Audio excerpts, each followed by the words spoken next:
Hi hello నమస్తే, నేను కృష్ణాంజనేయులు. కేంద్రంలో ఎన్డీఏ ప్రభుత్వం గ్రామీణ ఉపాధి హామీ పథకం, ఈ పథకంలో కీలకమైనటువంటి మార్పులు చేసింది. ఈ పథకం పేరు కూడా మార్చింది. ఈ పేరు మార్పుకు సంబంధించినటువంటి అంశము రాజకీయంగా కొంత వివాదం అవుతుంది. గతంలో మహాత్మా గాంధీ పేరుతో ఉండేది, దాన్ని మార్చింది. పేరు మార్పు అనేటువంటి అంశం కన్నా కూడా ఈ పథకాన్ని పూర్తిగా నీరుగార్చేటువంటి విధంగా, రాష్ట్రాల మీద భారాలు పడేటువంటి విధంగా, ఒక రకంగా ఈ పథకాన్ని పూర్తిగా నిర్వీర్యం చేసేటువంటి విధంగా ఎన్డీఏ ప్రభుత్వం తీసుకున్నటువంటి నిర్ణయం ఖచ్చితంగా విమర్శలకు దారితీస్తుంది. ఇది ప్రధానంగా ఆంధ్రప్రదేశ్కి మరింత నష్టం కలిగించేటువంటి అంశంగా ఉంది. మరి ఈ విషయంలో ఆంధ్రప్రదేశ్లో ప్రభుత్వంలో భాగస్వాములుగా ఉన్నటువంటి తెలుగుదేశము, జనసేన, ఎన్డీఏ ప్రభుత్వమే కేంద్రంలో ప్రభుత్వం తీసుకుంది. కానీ ఆంధ్రప్రదేశ్కి తీవ్రమైన నష్టం జరిగేటువంటి క్రమంలో మరి తెలుగుదేశము, జనసేనకు సంబంధించినటువంటి వాళ్ళు మాట్లాడతారా, కనీసం మార్పు చేర్పులకు సంబంధించినటువంటి ప్రతిపాదన చేస్తారా లేదా అనేటువంటిది చూడాలి. అసలు ఈ పథకానికి సంబంధించినటువంటి విషయంలో ఏం మార్పు చేర్పులు చేశారు, ఏ విధంగా ఆంధ్రప్రదేశ్కి నష్టం జరుగుతుంది అనేటువంటి విషయాన్ని ఒక్కసారిగా మనం పరిశీలిస్తే 2005లో ఆ రోజున యూపీఏ ప్రభుత్వము జాతీయ గ్రామీణ ఉపాధి హామీ పథకాన్ని తీసుకొచ్చింది. దీంతో పాటుగా రెండు కీలకమైనటువంటి చట్టాలను కూడా చేసింది ఆ రోజున. ఒకటి సమాచార హక్కు చట్టము, రెండోది అటవీ హక్కుల చట్టం, దాంతోపాటుగా జాతీయ గ్రామీణ ఉపాధి హామీ పథకం. ఈ మూడు చట్టాలు చాలా ఉపయోగకరమైనటువంటి యూపీఏ ప్రభుత్వం తీసుకొచ్చింది. అయితే ఇప్పుడు దీనికి సంబంధించినటువంటి విషయంలో గతంలో మహాత్మా గాంధీ పేరుండేది. ఆ మహాత్మా గాంధీ ఎన్ఆర్ఈజీఏ ఈ చట్టాన్ని రద్దు చేసి కొత్త చట్టాన్ని తీసుకొచ్చింది. దీంట్లో తీసుకొచ్చినటువంటి పేరు ఏమిటి, దీంట్లో మార్చినటువంటి పేరు ఏంటంటే Viksit Bharat guarantee for Rozgar and Ajeevika mission Gramin, అంటే సంక్షిప్తంగా విబిజీ రామ్జీ. దీంట్లో ఏంటయ్యా అని అంటే ఇంకా మహాత్మా గాంధీ పేరు తీసేశారు, రామ్ అనే పేరు వచ్చే విధంగా చేశారు.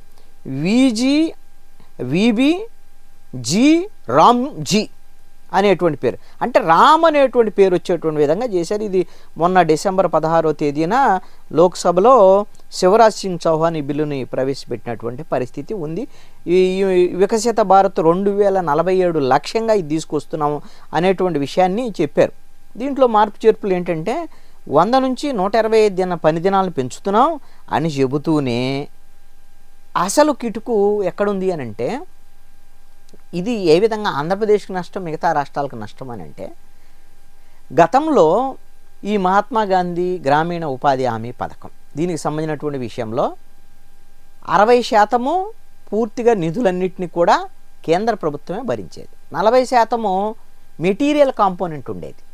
ఆ మెటీరియల్ కాంపోనెంట్లో మాత్రమే కేవలము 25% మాత్రమే రాష్ట్రాలు భరించాలి, మిగతాదంతా కూడా కేంద్ర ప్రభుత్వం భరిస్తుంది. అప్పుడు ఏం చేసేవాళ్ళు, ఈ పని చేయడానికి వచ్చినటువంటి వాళ్ళకి టెంట్లు వేయటము, వాళ్ళని ఎండ టైంలో సమ్మర్లో పని చేస్తారు కదా, వాళ్ళకి మంచినీళ్ళు, వ్యవహారం, ఇవన్నీ కూడా లాజిస్టిక్ సంబంధించినటువంటి చేస్తే కేంద్ర ప్రభుత్వం మొత్తం అంతా భరాయించేటువంటిది. ఆ విధంగా 100 రోజులు పని దినాలు దొరికేయి పేదలకు సంబంధించినటువంటి వ్యవహారం. మరి ఇప్పుడు ఏం చెప్తోంది, 60% మాత్రమే కేంద్ర ప్రభుత్వం ఇస్తుంది, 40% మీరు రాష్ట్రాలు పెట్టుకోవాలి అని అంటుంది. మరి ఇప్పుడు అంతకుముందేమో దాదాపు 90% కేంద్ర ప్రభుత్వం పడుతుంది, 10% లాజిస్టిక్స్ సపోర్టు వ్యవహారం ఇది చేస్తే సరిపోయేది. మరి ఇప్పుడు 40% పెట్టాలట. మీరు గమనిస్తే ఆంధ్రప్రదేశ్లో ఒక సంవత్సరానికి ఈ గ్రామీణ ఉపాధి హామీ పథకం ద్వారాగా 10,000 కోట్ల రూపాయలకు సంబంధించినటువంటి పనులు జరుగుతాయి. ఈ 10,000 కోట్లలో గతంలో 9,000 కోట్లు వాళ్ళే ఇచ్చేవాళ్ళు, ఒక 1,000 కోట్లకు సంబంధించినటువంటి లాజిస్టిక్ సపోర్టు రాష్ట్ర ప్రభుత్వానికి సంబంధించినటువంటి వాళ్ళు. ఇప్పుడు ఏం చెప్తున్నారు, మీరు 4,000 కోట్ల రూపాయలు రాష్ట్ర ప్రభుత్వం నుంచి మీరు పెడితే మీ వాటా కింద అప్పుడు 6,000 కోట్లు ఇస్తామని చెప్తున్నారు. మరి మనం సంవత్సరానికి 4,000 కోట్ల రూపాయలు పెట్టేటువంటి పరిస్థితి ఆంధ్రప్రదేశ్కి ఉందా? ఎందుకు ఉందా లేదా అంటే ఇప్పుడు పరిస్థితి ఎలా ఉంది అని అంటే, ఏ నెలకా నెల జీతాలు రానటువంటి పరిస్థితి ఉంది, ఇబ్బంది ఎదుర్కొంటున్నాం అనేటువంటి కనపడుతుంది. ఏ నెల ఆ నెల జీతాల కోసం అప్పుల కోసం ఢిల్లీకి పరిగెడుతున్నటువంటి పరిస్థితిని కూడా మనం గమనిస్తున్నటువంటి పరిస్థితి ఉంది. ఈ విషయం మీద నేరుగా ప్రభుత్వమే మాట్లాడుతున్నటువంటి పరిస్థితి కూడా ఉంది. ఆర్థిక స్థితి బాగాలేదు అనేటువంటి విధంగా వ్యవహారం ఉంది. మీరు ఒక అంశాన్ని గమనించి ఒక ఉదాహరణ, ఆంధ్రప్రదేశ్లో మెడికల్ కళాశాలని పీపీపీకి వెళ్ళటం వెనక ఒక 6,000 కోట్ల రూపాయలు ఖర్చు చేయాలి అనేటువంటి దాని మీద కేంద్ర ప్రభుత్వం ఇచ్చే దాంతోపాటు ఆంధ్రప్రదేశ్ ప్రభుత్వం కూడా పెట్టాలి అనేటువంటి వాటికే డబ్బులు లేక పీపీపీకి వెళ్తున్నారు. మరి అలాంటి పరిస్థితి ఉంటే మరి ఇప్పుడు గ్రామీణ ఉపాధి హామీ పథకానికి సంవత్సరానికి ఒక 4,000 కోట్ల రూపాయలు పెట్టాల్సి ఉంటే మా దగ్గర ఎక్కడ డబ్బులు ఉన్నాయి, లేవు కదా అనేటువంటి విధంగా ఉంటే మొత్తం ఇక గ్రామీణ ఉపాధి హామీ పథకమే మనకు ఆంధ్రప్రదేశ్కి వచ్చేదానికి అవకాశం లేదు. మరి ఈ విధంగా అయితే ఎంత నష్టం ఉంటుంది అనుకుంటున్నారు? ఇప్పుడు ఈ సంవత్సరం మన లెక్కల ప్రకారంగా గ్రామ వార్డు సచివాలయాల్లో తీసినటువంటి లెక్కల ప్రకారంగా గిన చూస్తే ఆంధ్రప్రదేశ్లో 12 లక్షల కుటుంబాలకు సంబంధించినటువంటి వాళ్ళు వలస కూలీలుగా వెళ్తున్నటువంటి పరిస్థితి ఉంది. ఇప్పుడు కూడా ఈ సంవత్సరం సంబంధించినటువంటి లెక్కలు ఇవి. చాలా ప్రాంతాలు ఇప్పుడు శ్రీకాకుళం, విజయనగరం, ఉత్తరాంధ్ర, ఇటు రాయలసీమ, అనంతపురం, కదిరి ఈ ప్రాంతాల చాలా ప్రాంతాల నుంచి ఈ విధంగా వలసలు వెళ్తున్నటువంటి పరిస్థితులు ఉన్నాయి. మరి ఈ పరిస్థితి ఉంటే ఇప్పుడే ఎలాంటి పరిస్థితి ఉంటే రేపొద్దున సమ్మర్లోగిన ఈ గ్రామీణ ఉపాధి హామీ పథకాలకు సంబంధించినటువంటి పనులు లేకపోతే ఇంకా వలసలకు సంబంధించినటువంటి పరిస్థితి ఏంటి?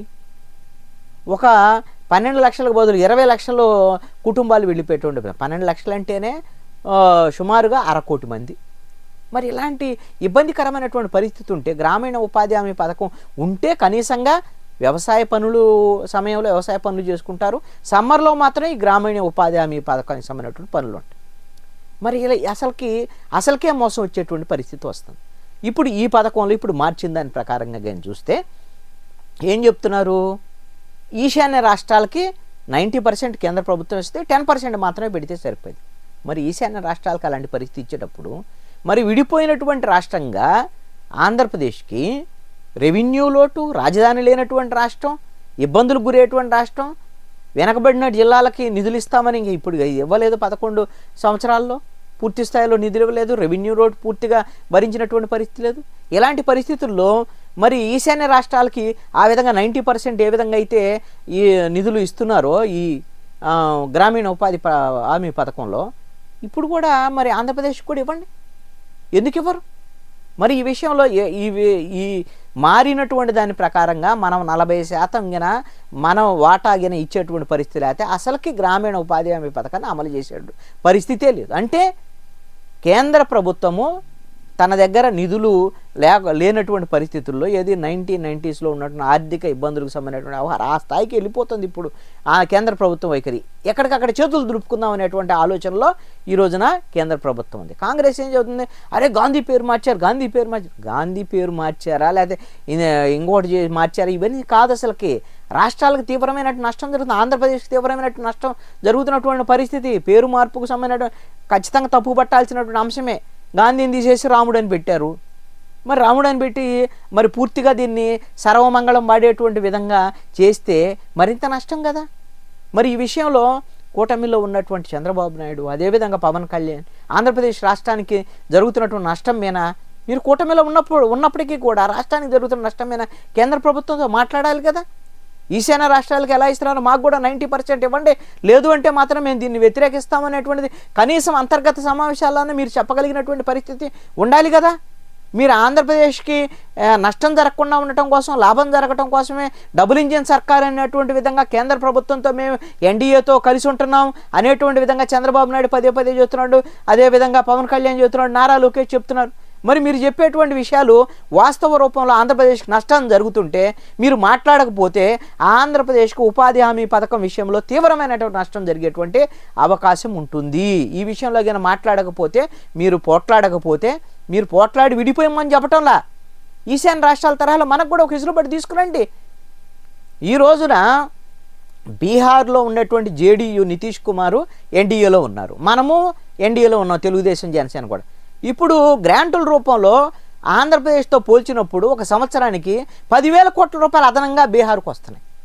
మరి మనకు 10,000 కోట్ల రూపాయలు తక్కువ వస్తున్నాయి. కారణం ఏంటంటే మనకి జిఎస్డిపి బాగుంది, జీడిపి బాగుంది, అంతా బాగుందని చంద్రబాబు నాయుడు లెక్కలు చెప్తున్నాడు. వాళ్ళేమో బాగలేవు, మా పరిస్థితి ఆర్థికంగా ఇబ్బంది ఉంది, మీ కేంద్ర ప్రభుత్వ సహకారం కావాలని వాళ్ళు కావాల్సినవన్నీ తీసుకుంటున్నారు. మనమేమో కేంద్ర ప్రభుత్వానికి అడిగిన దానికి అడగని దానికి అన్నిటికీ సపోర్ట్ చేస్తున్నాము. చంద్రబాబు నాయుడు, నారా లోకేష్, అదేవిధంగా పవన్ కళ్యాణ్ బీజేపీని, అదేవిధంగా నరేంద్ర మోడీని కీర్తిస్తూ వస్తున్నారు. మరి కీర్తిస్తే కీర్తనలకు సంబంధించినటువంటి విషయంలో మరి ఆంధ్రప్రదేశ్కి అన్యాయం జరిగితే మరి ఈ విషయంలో ప్రజలు అంగీకరిస్తారా?